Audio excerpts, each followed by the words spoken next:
Hi mga boss! Welcome back to another vlog mga boss. So today, papakita ko po ang behind the scenes kung paano ako nakarating sa Miami.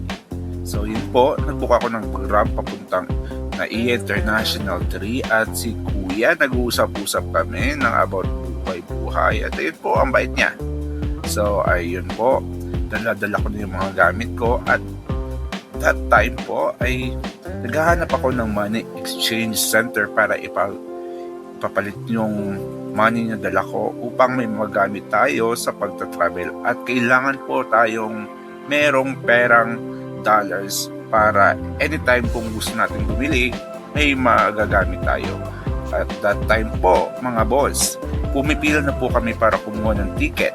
So may 3 or 4 akong luggages including my hand carry, and yun po ipapakita ko po sa inyo ang aming time departure. So QR933 po yung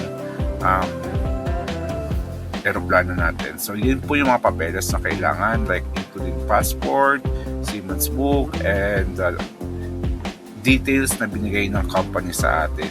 So yep.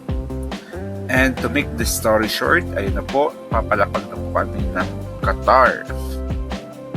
So aerial view po yan ng Qatar. So by the way, nasa gitna po ako ng 2 upuan. So nakikibidyo na ako dyan.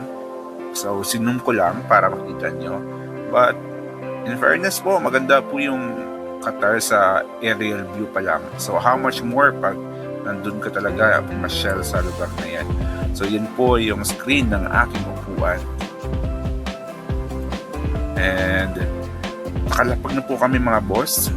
And don't mind sa taong nakapik niya, hindi ko yun kilala. So all of them are all crew.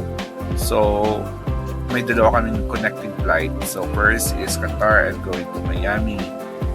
Isa lang pala, sorry. And yun po, lakad na lang yung ginagawa namin kasi ang haba-haba ng pila.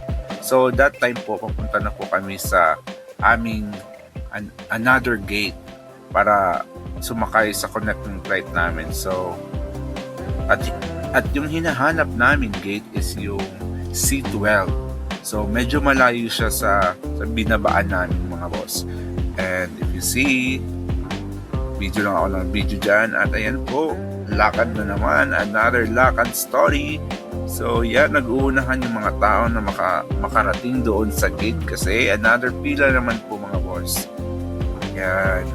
So they are all crew. So nakarating kami dito around 11:30 mga boss at umalis kami ng Pilipinas is 6:30 something like that. So yeah, mahaba bang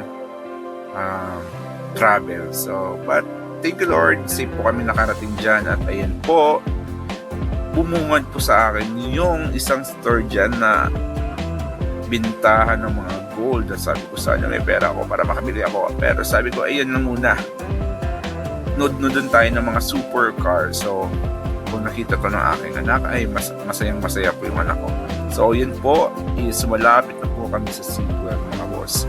And yep, I think this is the end of my vlog muna mga boss. To be continue po. Bye bye. Ciao ciao.